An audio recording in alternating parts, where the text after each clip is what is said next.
Now we're going to learn how to solve quadratic inequalities. To solve quadratic inequalities that we're going to do it like we're solving by factoring and then create a sign chart. And if you remember, the first step for solving by factoring is to get everything on one side of your equal sign, or in this case, inequality sign. So that's already done in my first problem.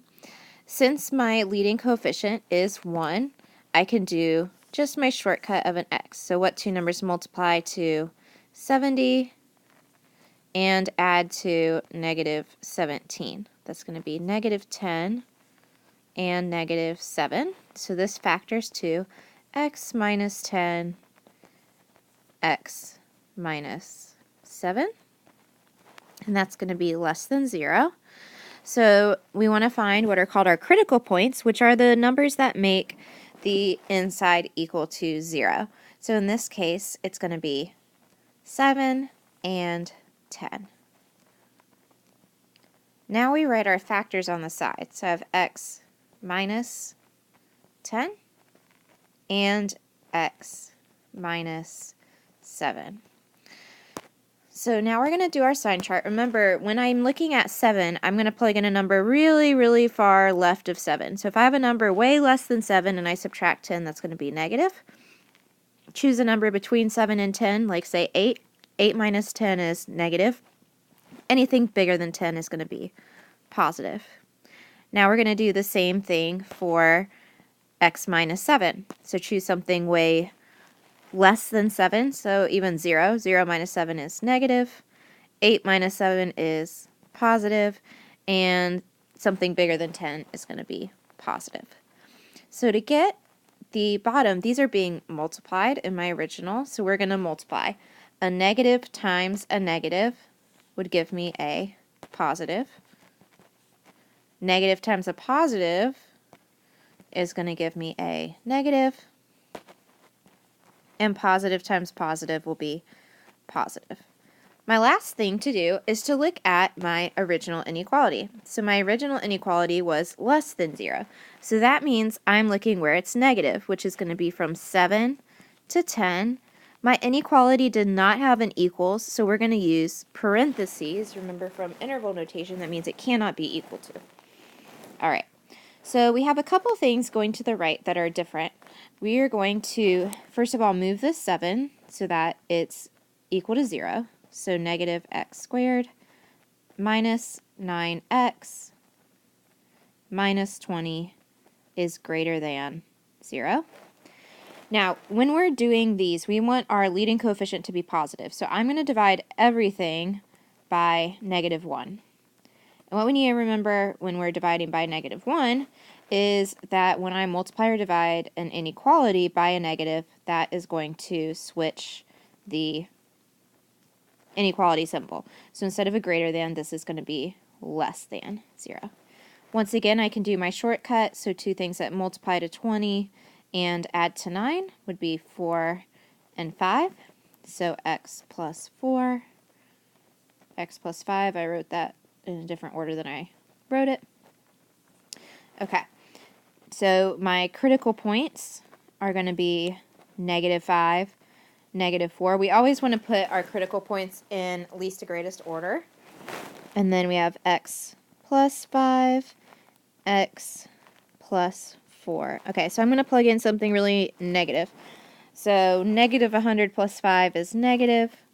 Then let's do negative 4.5 plus 5 is positive.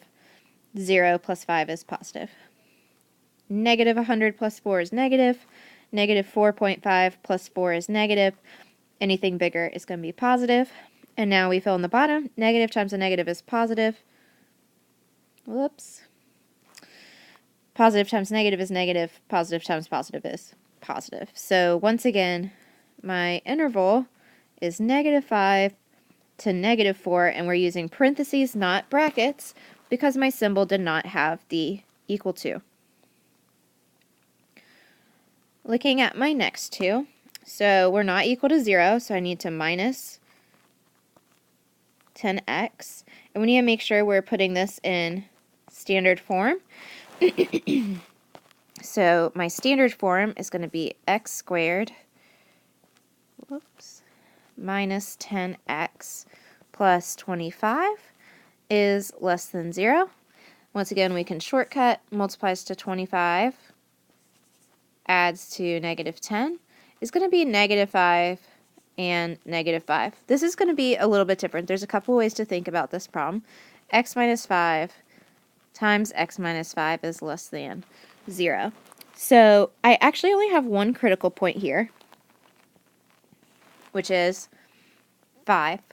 But I still need to write my factor twice. Okay? So if I plug in 0, that's going to be negative. Then 6 is going to be positive. 0 is negative. 6 is positive.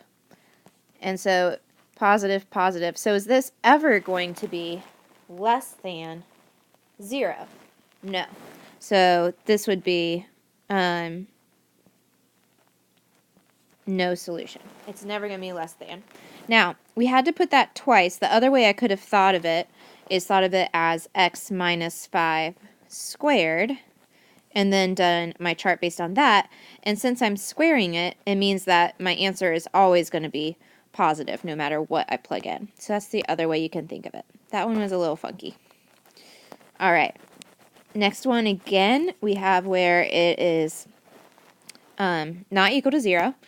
So we're going to move over our 12. So 2x squared plus 5x minus 12 less than or equal to 0. This one we can't do our shortcut. We need to do x box, A, B, C. So 2, 5, negative 12. Fill your box.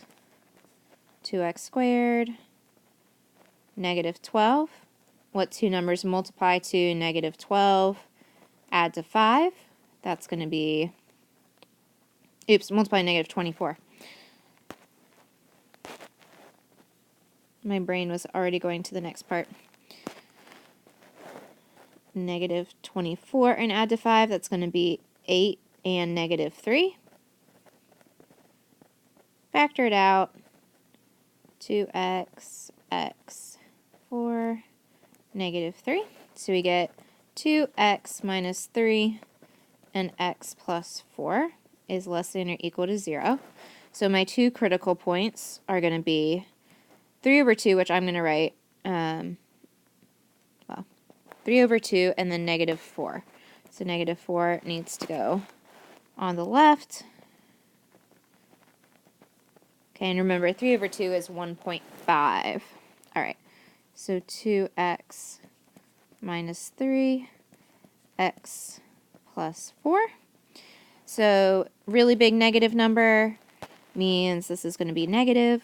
0 minus 3 is negative. And something big is going to be nice and positive.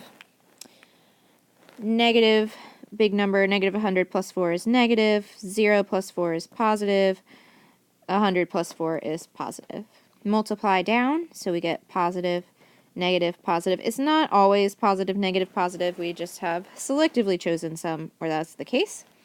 This time, though, I have the equal to, so when I write my interval, it's going to be negative 4, 3 over 2 in brackets. The last two, I just wanted to remind you of other ways we factored. So in this first one, it is a difference of perfect squares. So that's where we do the wrap. If you got two terms, perfect squares, subtraction in the middle, let's go from there. Put your parentheses, one with a plus, then a subtraction. Yes, you must. Square root of the first, square root of the last. Keep them in order. You're done fast. Okay, so our critical points here are negative 3 over 5 and positive 3 over 5. So 5x plus 3, 5x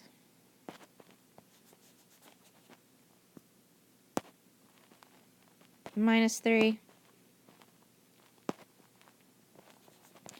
All right, so negative 100 times 5 plus 3 is going to be negative. 0 plus 3 is positive. Something bigger is going to be positive. Negative 100 times 5 minus 3 is negative. 0 minus 3 is negative. And 100 minus 3 is going to be positive. Negative times negative is positive. Positive times negative is negative. Positive times positive is negative. I really promise this is not always the pattern. I just chose excellent problems for us to do. All right. Once again, these are going to be in parentheses because I don't have an equal to. Last one, I didn't want you to forget about GCF, so we have a GCF here of 2x, x minus 4, greater than or equal to 0. So my two critical points here are going to be 0 and positive 4. So 2x, x minus 4. So negative, positive, positive. Negative, 3 minus 4 is negative, positive. So positive, negative, positive. And this time I care about when is it greater than or equal to. So I'm going to be doing brackets. And this happens twice, here and here. So it will be negative infinity, 0, straight bracket, union, positive 4, straight bracket, positive infinity. Remember with infinities, we never use straight brackets.